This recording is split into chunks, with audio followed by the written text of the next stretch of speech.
Selamat malam Bapak, Ibu, Saudara, dan anak-anak Jemaat Sektor 1 hingga 12.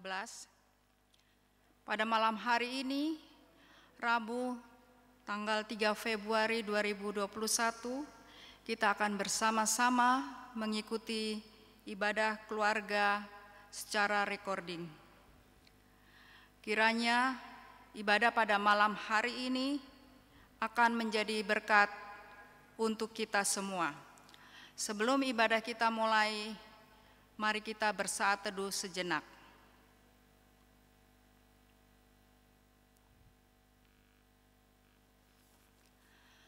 Bapak, Ibu, Saudara dan Saudari, serta anak-anak yang terkasih dalam nama Tuhan Yesus, mari bersatu hati masuk dalam persekutuan bersama Allah dalam ibadah keluarga Rabu 3 Februari 2021, dan janganlah hendaknya kerajinanmu kendor, biarlah roh kita terus menyala untuk memuji, memuliakan, dan melayani Tuhan. Ibadah pada malam hari ini akan dilayani oleh Nona Febriana Langi.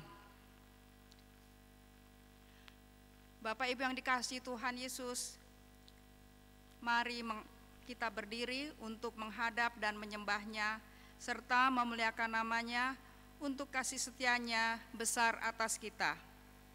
Mari kita menyanyi dari Gita Bakti 5, bait pertama dan kedua.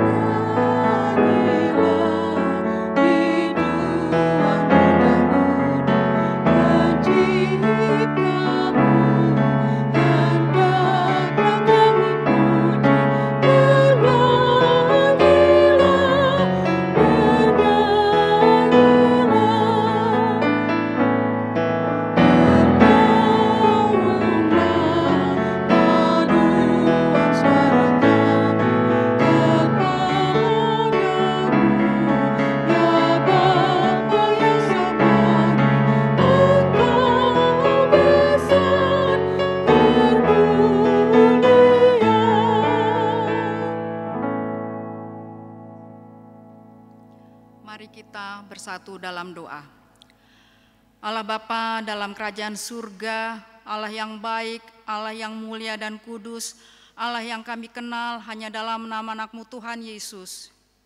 Terima kasih Tuhan untuk kasih setia-Mu yang selalu melingkupi kami setiap hari. Terima kasih juga karena Tuhan sudah menyertai kami sepanjang pagi hingga pada malam hari ini. Berkati kami ya Tuhan dalam ibadah keluarga pada malam hari ini yang berlangsung dari sektor 1 hingga sektor 12. Berkati pelayan firman yang akan memimpin ibadah pada malam hari ini ya Tuhan. Ya Tuhan Yesus, ampunkanlah kami atas salah dan dosa kami. Terima kasih ya Bapa, ibadah ini kami sampaikan hanya dalam nama anak-Mu Tuhan Yesus, Tuhan dan Juru Selamat kami sudah berdoa. Amin. Umat Tuhan, marilah kita ungkapkan mazmur pujian berdasarkan Mazmur 71 ayat 17 hingga ayat yang ke-24. Mari kita bermazmur. Ya Allah, Engkau telah mengajar aku sejak kecilku, dan sampai sekarang aku memberitakan perbuatan-Mu yang ajaib. Juga sampai masa tuaku dan putih rambutku, ya Allah, janganlah meninggalkan aku, supaya aku memberitakan kuasa-Mu kepada angkatan ini, keperkasaan-Mu kepada semua orang yang akan datang. Keadilan-Mu ya Allah sampai ke langit. Engkau yang telah melakukan hal-hal yang besar ya Allah, siapakah seperti Engkau? Engkau yang telah membuat aku mengalami banyak kesusahan dan malapetaka, Engkau akan menghidupkan aku kembali, dan dari samudera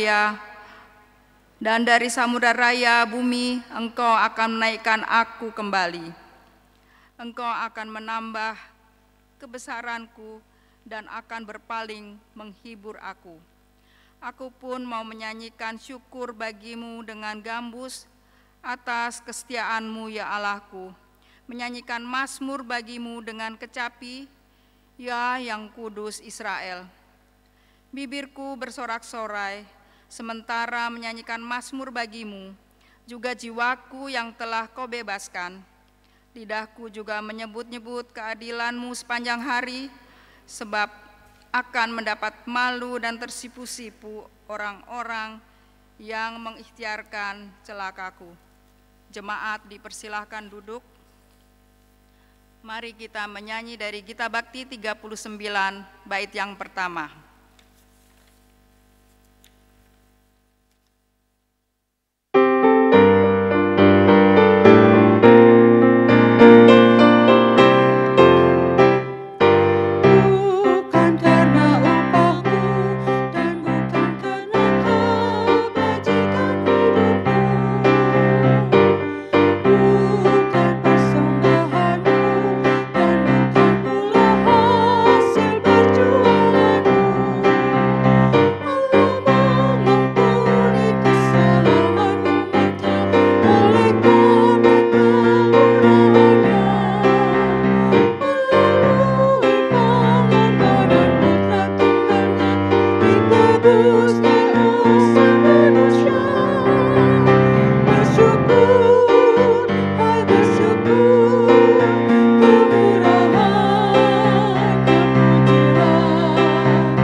Umat yang dikasihi Tuhan, sebelum kita masuk dalam pengenalan akan firman Tuhan di malam hari ini, mari kita sama-sama siapkan hati dan pikiran kita berdoa.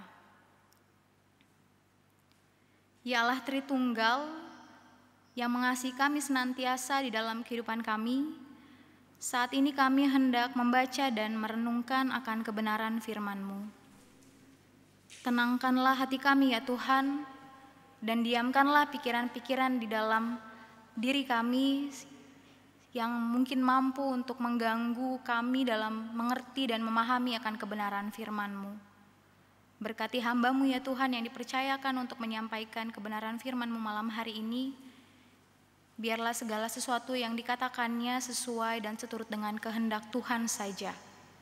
Inilah doa permohonan kami ya Tuhan, di dalam nama anak-Mu Yesus Kristus kami sudah berdoa dan mengucap syukur. Amin. Umat yang dikasihi Tuhan, marilah kita berdiri untuk mendengar firman Tuhan yang akan kita baca dari Amsal 20 ayat 4 dan 5. Karena pembacaan malam hari ini hanya 2 ayat saja, mari kita baca secara bersama-sama. Pada musim dingin si pemalas tidak membajak, jikalau ia mencari pada musim menuai maka tidak ada apa-apa. Rancangan di dalam hati manusia itu seperti air yang dalam, tetapi orang yang pandai tahu menimbanya. Demikianlah firman Tuhan kita malam hari ini, terpujilah Kristus, haleluya.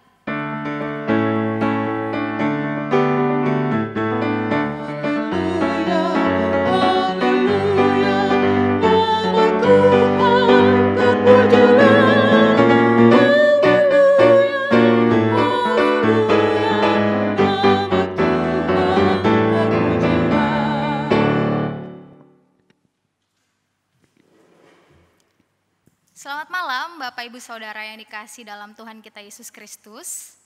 Salam sejahtera buat kita semua.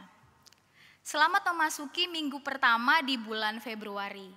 Tidak terasa ya bahwa kita sudah menyelesaikan 1 bulan, yaitu bulan Januari, dan kini kita masuk di bulan yang baru.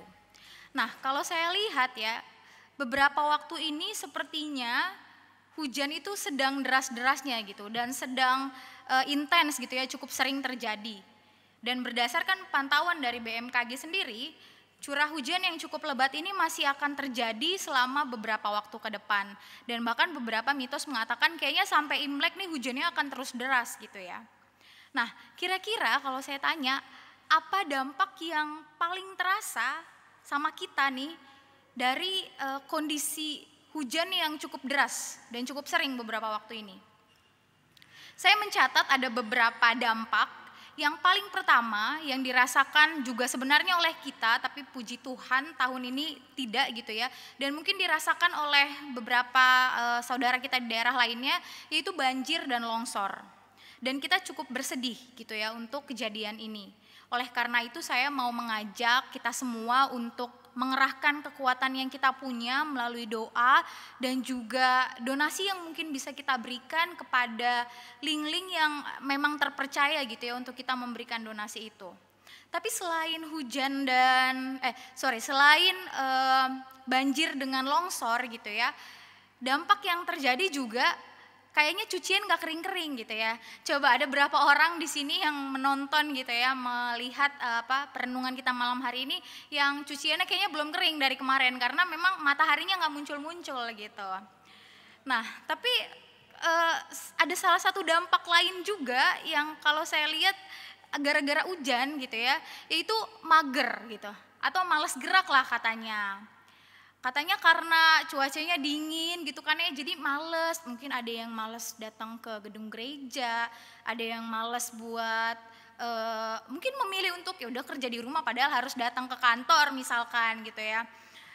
Males gerak ini nih salah satu dampak gitu dari hujan saat ini.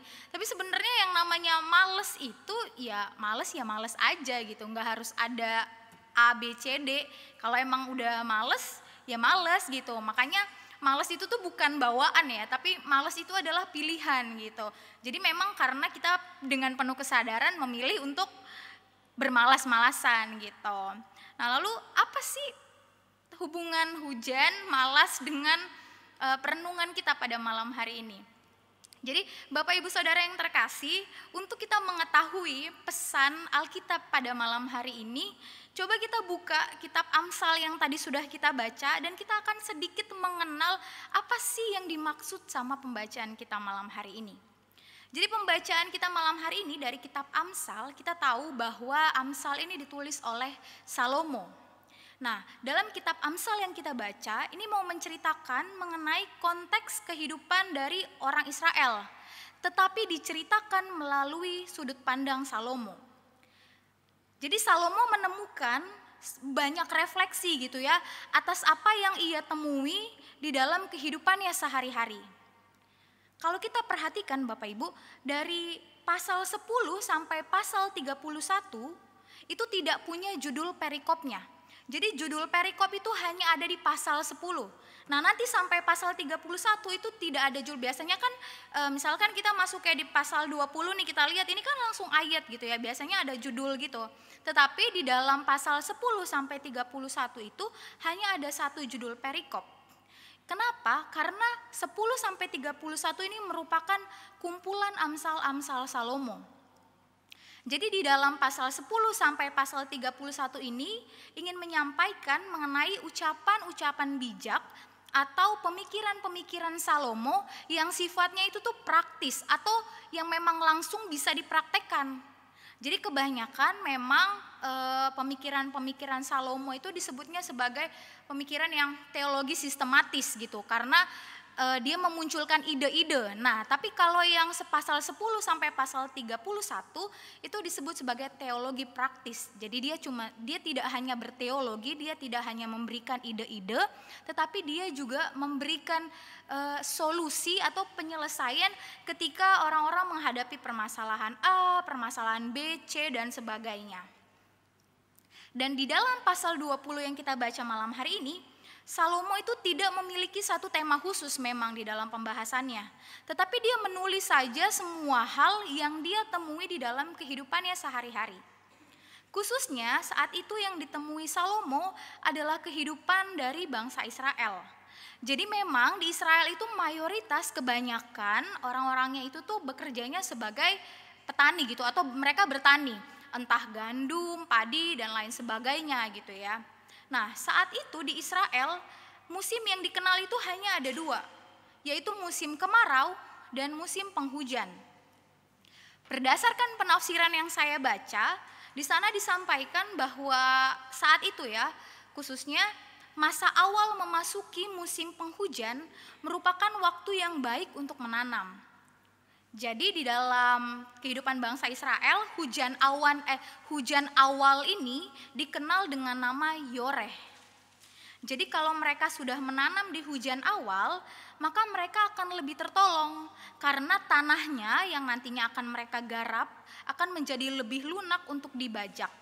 Dan saat musim penghujan selesai, mereka tinggal tunggu beberapa waktu untuk kemudian memanen dan menuai hasil tanaman mereka.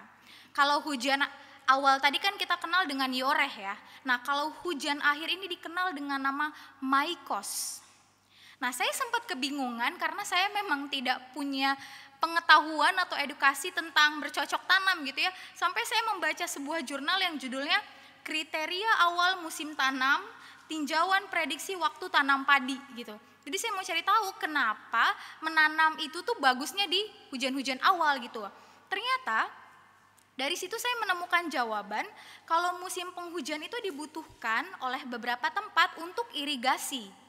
Karena memang beberapa tempat itu tidak terjamin ketersediaan airnya, dan itulah yang terjadi di Israel. Jadi di sana tidak punya tampungan air yang cukup gitu ya, sehingga mereka hanya memanfaatkan air dari hujan. Nah, namun beberapa orang Israel ini bahkan hampir semuanya merupakan orang yang tadi saya bilang, mereka orang yang mageran ternyata, malas gerak. Nah, musim yang baik, hujan awal tadi kan seharusnya dipakai untuk mereka itu bercocok tanam gitu ya, menaburkan benih. Tetapi malah disia-siakan begitu saja. Jadi waktu yang ada itu tidak mereka pergunakan dengan baik. Bukankah sebaiknya kita menggunakan momen yang ada dengan sebaik-baiknya? Karena belum tentu gitu ya, momen yang ada, waktu yang ada, musim yang ada itu akan terjadi lagi ke depannya atau beberapa waktu ke depannya gitu. Nah, yang mendasari bangsa Israel menjadi seperti ini ya karena kemalasan mereka gitu. Seperti yang tadi saya bilang, malas ini kan bukan bawaan gitu, nggak dari lahir emang udah males, nggak ada, tapi itu pilihan. Dan bangsa Israel ini memilih untuk menjadi orang-orang yang pemalas. Mereka memilih untuk menjadi orang-orang yang tidak memanfaatkan waktu mereka dengan baik. Mereka memilih untuk menyia-nyiakan musim yang ada gitu. Karena melihat kehidupan orang-orang malas ini, maka Salomo mencoba untuk menegur mereka. Salomo mencoba untuk memberikan pengajaran demi memperbaiki kualitas hidup mereka sebagai manusia. Jadi apa yang disampaikan oleh Salomo bukan hanya untuk memberikan didikan, tetapi Salomo mau memperbaiki kualitas hidup mereka. Apalagi di sana dikatakan bahwa mereka sebagai orang yang punya iman percaya gitu ya. Jadi otomatis kualitas hidup mereka juga harus berkembang dengan baik, bertumbuh dengan baik. Apa yang disampaikan Salomo yang tadi kita baca itu sangatlah benar. Dalam ayat 4 dia memberikan sebuah contoh yang sangat sesuai dengan kehidupan manusia. Jadi kalau kita mau ngasih tahu sama seseorang, sebaiknya kita memberikan gambaran satu hal yang lebih sesuai gitu sama kehidupannya. Nah, karena kebetulan saat itu tani adalah konteks yang sesuai gitu ya dengan orang Israel, maka si Salomo ini menggunakan contoh bercocok tanam gitu. Nah, karena bangsa Israel ini tidak menanam apa-apa, maka hasilnya tidak akan mereka terima. Mereka tidak akan menerima hasil apapun di hujan akhir nanti gitu ya. Ketika musim hujan sudah selesai, seharusnya kan mereka sudah memanen gitu ya, sudah menuai. Tetapi karena mereka tidak melakukan apa-apa, maka mereka tidak akan menerima hasil apapun. Mereka tidak akan menuai atau memanen hasil untuk menjadi persediaan makan mereka nantinya. Bisa dibayangkan Bapak Ibu Saudara, kira-kira dampak apa yang terjadi karena kemalasan mereka? Katakanlah di Indonesia, bayangkan kalau petani itu tidak mempersiapkan bahan makan untuk beberapa bulan gitu ya, untuk keluarganya. Bisa bayangkan apa dampak yang terjadi? Dampak terburuknya adalah keluarganya akan kelaparan, tidak punya bahan untuk dimasak gitu ya, dan ya mereka nggak bisa makan gitu. Itu dampak yang paling buruk lagi adalah kematian ya, karena kita tahu ada banyak data yang menunjukkan bahwa kelaparan yang terjadi di berbagai daerah berujung pada kematian gitu. Bapak Ibu Saudara yang terkasih dalam Tuhan Yesus Kristus, ucapan Salomo itu menjadi teguran buat kita yang memang sudah sepatutnya kita renungkan malam hari ini dan hari-hari setelahnya gitu. Sebenarnya pesannya itu sederhana sekali gitu ya. Saya tidak mau membuat pesan Salomo ini menjadi ribet untuk dipahami, pesannya sederhana sebenarnya. Jangan jadi orang yang malas, itu aja. Tetapi karena kemalasan ini hanya akan membawa kita pada kecelakaan dan kehancuran. Baik kehancuran bagi diri kita sendiri maupun kehancuran bagi orang lain. Jika sudah begitu, maka kita jauh dari perasaan damai dan sukacita. Dampaknya itu, kalau seandainya kita menjadi orang yang malas, kita hanya akan menjadi batu sandungan buat orang lain dan kita juga nyusahin diri kita sendiri. Maka yang akan kita rasakan adalah damai dan sukacita itu tuh tidak akan terasa gitu di dalam diri kita. Dan kita perlu mengingat Bapak Ibu Saudara, bahwa jangan sampai, saya tekankan sekali lagi, kemalasan itu menjadi batu sandungan. Jangan sampai gitu ya, keberadaan diri kita bukannya mendatangkan sukacita buat orang lain, tapi malah bikin susah orang lain. Oleh karena itu yang perlu kita lakukan adalah menjauhkan diri dari kemalasan. Gimana caranya menjauhkan diri dari kemalasan? Yang pertama, dan yang saya rasa harus kita tekankan gitu ya dalam pikiran dan hati kita adalah kenali apa tujuan hidup kita. Coba tanya sama diri kita, dan saya juga bertanya kepada diri saya gitu ya, apakah saya sudah punya tujuan hidup? Jangan sampai saya hidup sampai saat ini tapi saya nggak punya tujuan gitu. Karena ada seorang teolog yang mengatakan tragedi terbesar manusia itu sebenarnya bukan kematian, tetapi hidup tanpa tujuan. Jadi tragedi terbesar manusia bukan karena kematian, tetapi hidup tanpa ada tujuan. Jadi apa tujuan hidup kita? Sekarang kita tanya lagi ke dalam diri kita dan biar kita jawab itu dalam hati kita. Mungkin ada beberapa yang mengatakan tujuannya itu adalah kalau anak-anak lebih kepada cita-cita gitu ya. Mau jadi pilot, mau menjadi dokter dan lain sebagainya. Tetapi cita-cita bukanlah tujuan hidup. Cita-cita hanya alat yang dipakai untuk mendekatkan kita pada tujuan hidup kita. Tujuan hidup itu tuh jauh lebih besar dari sekedar cita-cita. Karena kalau cita-cita sudah tercapai di umur 40 misalnya, apakah tujuan hidup kita sudah selesai juga? Apakah berarti tujuan hidup kita sudah tercapai? Tentu jawabannya tidak. Salomo dalam hidupnya punya tujuan yang lebih besar dari sekadar menggantikan posisi ayahnya sebagai raja. Dalam pasal 1 kita bisa lihat dijabarkan di sana apa yang menjadi tujuan Amsal yang juga adalah tujuan dari Salomo itu sendiri. Sejatinya Bapak Ibu Saudara, dengan mengetahui tujuan hidup kita, maka kita akan punya semangat dan daya juang yang lebih besar. Jadi ketika kita diperhadapkan dengan kegagalan yang berkali-kali, kita tidak akan menjatuhkan diri kita gitu ya pada kegagalan gitu. Kalau ada kesialan yang rasanya kayak aku sial terus gitu ya, itu tidak akan mematahkan semangat kita untuk terus mencoba hal-hal yang baru gitu. Saya sendiri berefleksi kalau saja di tahun-tahun sebelumnya saya sudah menyerah dengan proses yang saya jalani, maka saya tidak akan berada di tempat di mana sekarang saya berdiri. Kalau beberapa tahun yang lalu saya memilih untuk menyerah gitu ya, kalau saya memilih untuk udahlah males ngadepin proses yang A, B, C, maka saya tidak akan ada di mana sekarang saya berdiri. Gitu. Saya mungkin hanya akan berdiam diri di rumah gitu ya, nangis di bawah shower gitu, sambil meratapi, aduh kenapa sih kayak dulu kayak gini, kayak gitu, kenapa semua nggak berjalan baik gitu.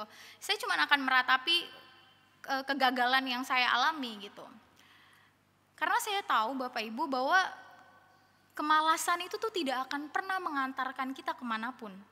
Kemalasan hanya akan memberikan kita kenyamanan, tetapi kenyamanan itu sifatnya semu. Sedangkan yang kita butuhkan adalah damai sejahtera yang sejati di dalam hidup kita. Kita harus terus menanamkan hal ini di dalam proses pertumbuhan iman kita. Saya selalu menanamkan ini gitu ya, di dalam proses saya menjalani kehidupan. Tuhan itu mempertimbangkan setiap jerih lelah yang kita lakukan. Sesederhana apapun itu, Tuhan memperhitungkannya. Jadi saya percaya bahwa Tuhan yang baik itu menciptakan kita bukan untuk menjadi orang yang malas, melainkan untuk berbuat sesuatu. Tuhan menciptakan kita untuk membuat sebuah karya, mengerjakan banyak hal, untuk pada akhirnya kita sampai pada tujuan diciptakannya kita sebagai manusia, yaitu memuji dan memuliakan namanya, serta berlaku baik dan adil kepada semua yang diciptakannya. Kiranya Sang Bapa, Sang Anak, dan Sang Roh Kudus menolong kita untuk bangkit dari kemalasan dan memberikan kita kekuatan serta semangat untuk mengerjakan dan mengusahakan banyak hal. Tuhan Yesus memberkati. Amin.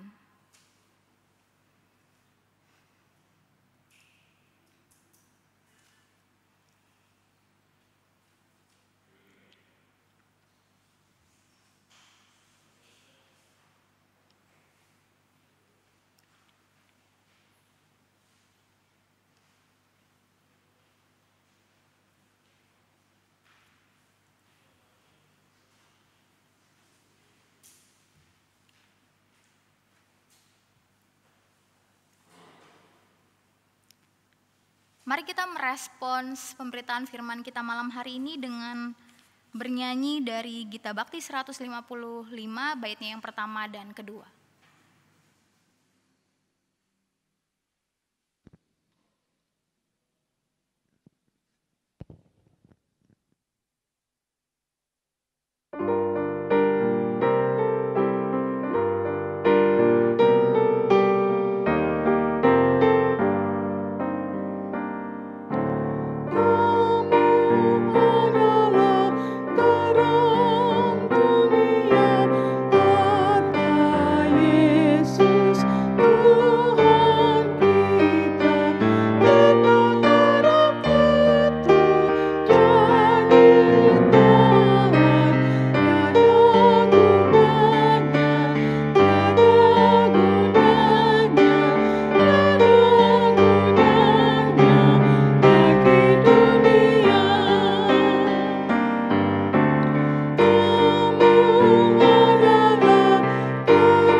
Umat yang terkasih, kini kita masuk di dalam doa syafaat. Mari kita bersatu hati, kita berdoa. Kembali kami datang mengucap syukur ya Tuhan atas penyertaan Tuhan dalam kehidupan kami. Mengucap syukur untuk semua hal baik, buruk yang boleh kami alami yang menumbuhkan iman percaya kepada kami kepada Engkau. Kami bersyukur Tuhan bahwa di tengah berbagai aktivitas dan kesibukan yang kami miliki, Tuhan senantiasa memampukan kami untuk boleh bersekutu bersama, memuji dan memuliakan nama Tuhan. Di dalam persekutuan ibadah keluarga malam hari ini ya Tuhan, kami hendak menaikkan doa syafaat kami. Kami berdoa untuk bangsa dan negara kami, Indonesia.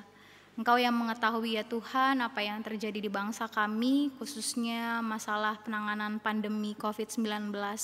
Berbagai negara masih berupaya ya Tuhan untuk menangani hal ini, begitu juga dengan Indonesia.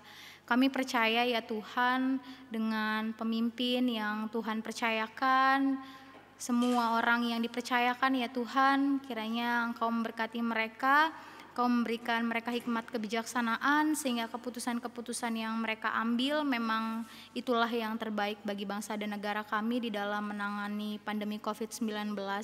Untuk vaksin yang saat ini Tuhan sedang berlangsung, kiranya itu semua boleh mendatangkan kebaikan sesuai dengan kehendak Tuhan saja. Kami berdoa Tuhan untuk para pemimpin di negeri kami ya Tuhan, di pusat sampai daerah-daerah terpencil, siapapun yang diberikan kepercayaan untuk boleh memimpin bangsa dan negara ini, Tuhan kiranya Tuhan senantiasa memberikan mereka kesehatan, Tuhan memberikan mereka hikmat kebijaksanaan dan juga kesabaran ya Tuhan di dalam memimpin bangsa kami.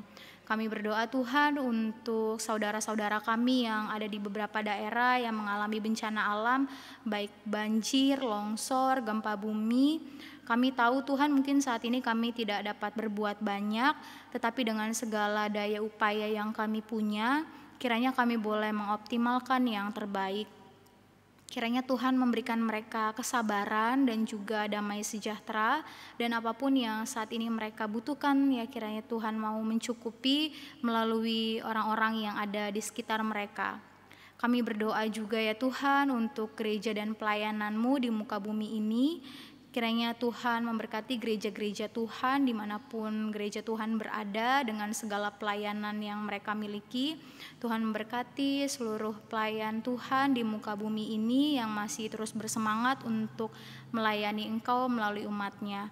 Terlebih khusus ya Tuhan, gereja kami GPIB Pelita, kiranya Tuhan memberkati setiap pendeta, presbiter, karyawan, siapapun yang mengambil bagian di dalam pelayanan di gereja ini, kiranya Tuhan yang senantiasa memberkati mereka, memberikan mereka kesehatan, memberikan mereka sukacita di dalam setiap pelayanan yang mereka lakukan.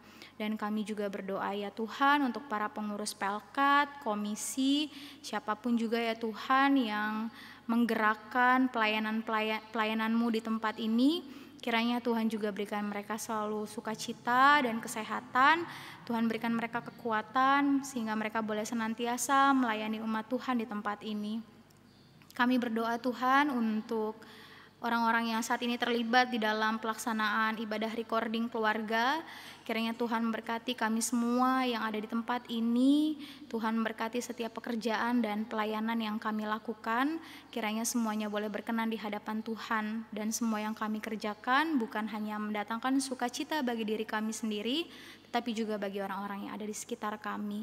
Kami mengingat Tuhan bahwa saat ini mungkin ada jemaat-Mu yang sedang sakit, baik di rumah maupun di rumah sakit. Kiranya Tuhan yang mau melawat mereka, Tuhan memberikan mereka pemulihan melalui obat-obatan, makanan, dan minuman yang mereka konsumsi. Kiranya itu semua boleh mendatangkan kebaikan dan sesuai dengan waktu yang sudah Tuhan tetapkan, mereka boleh kembali sembuh dan beraktivitas seperti sedia kala. Dan berkati juga Tuhan keluarga yang senantiasa mendampingi, Tuhan juga kiranya berikan mereka kesehatan. Inilah ungkapan syukur dan doa kami ya Tuhan, begitu banyak hal yang hendak kami naikkan di dalam doa-doa kami, tapi kiranya kami percaya bahwa Tuhan akan selalu senantiasa mengetahui apa yang terbaik bagi kehidupan kami. Kami selalu mau mengimani ya Tuhan, biarlah kehendak Tuhan yang jadi atas kami, bukan kehendak kami. Doa yang jauh daripada sempurna ini Tuhan akan kami sempurnakan dengan doa yang telah Engkau ajarkan kepada kami demikian. Bapa kami yang ada di surga, dikuduskanlah nama-Mu. Jadilah kehendak-Mu di bumi seperti di surga. Berikanlah kami pada hari ini makanan kami secukupnya, dan ampunilah kami akan kesalahan kami, seperti kami juga mengampuni orang yang bersalah pada kami. Dan janganlah membawa kami ke dalam pencobaan, tetapi lepaskanlah kami daripada yang jahat.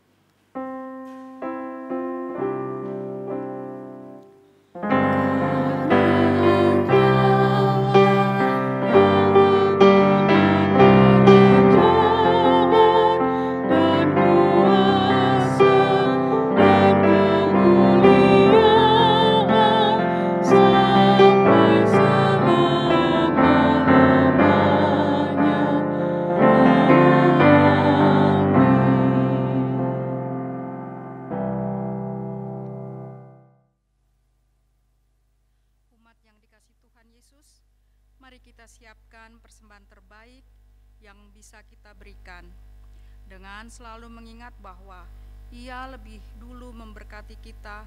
Oleh karenanya kita perlu menjadi berkat bagi orang lain. Firman Tuhan dalam Roma 12 ayat yang pertama yang menyatakan, "Karena itu saudara-saudara, demi kemurahan Allah, aku menasihatkan kamu supaya kamu mempersembahkan tubuhmu sebagai persembahan yang hidup, yang kudus, dan yang berkenan kepada Allah. Itu adalah ibadahmu yang sejati." Sambil memberi persembahan, kita menyanyikan lagu dari Gita Bakti 87.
Marilah berdiri dan menyerahkan persembahan ini kepada Tuhan dalam doa syukur. Mari kita berdoa. Ya Allah, kami bersyukur atas karya-Mu yang besar itu. Engkau berkenan menjadi juru selamat bagi kami. Engkau rela menjadi manusia dan mengorbankan diri-Mu menjadi penebus. Tolonglah kami ya Tuhan, agar dapat terus bersyukur mensucikan hidup kami untuk pekerjaan meluruskan nama-Mu kini dan selamanya. Amin. Bapak Ibu dipersilahkan duduk.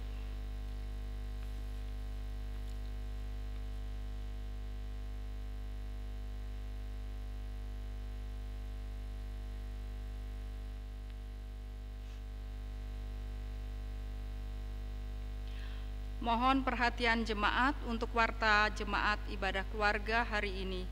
Berikut warta Pelita Rabu 3 Februari 2021.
Demikian warta jemaat hari ini. Tuhan Yesus memberkati.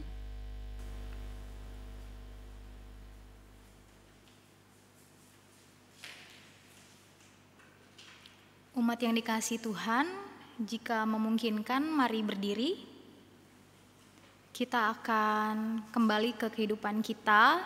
Kita akan kembali menerapkan semua firman yang kita dengar pada malam hari ini. Kiranya firman itu tidak hanya menetap dalam pikiran kita, tetapi juga bisa kita lakukan di dalam kehidupan kita sehari-hari. Mari kita memuji Tuhan dari Gita Bakti 231 bait 1 dan 2.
Kini arahkanlah hati dan pikiranmu kepada Tuhan, serta terimalah berkat-Nya.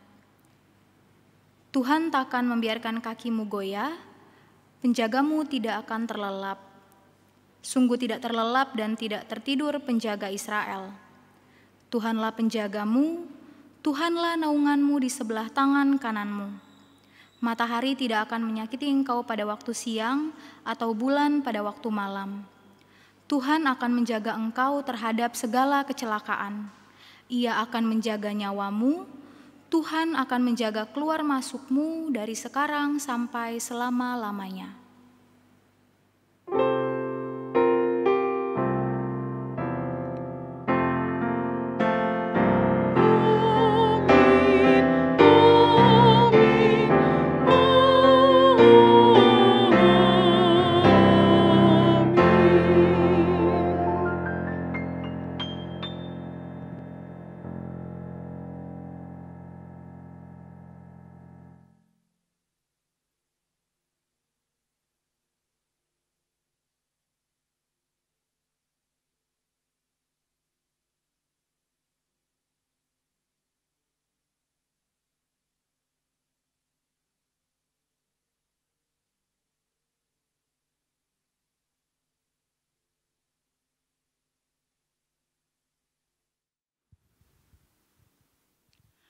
Bapak Ibu Jemaat Sektor 1 hingga 12 yang dikasihi Tuhan Yesus, ibadah keluarga pada malam hari ini sudah terlaksana dengan baik.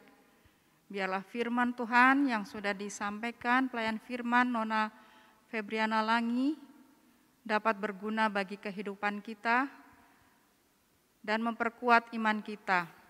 Tuhan memberkati kita. Selamat malam.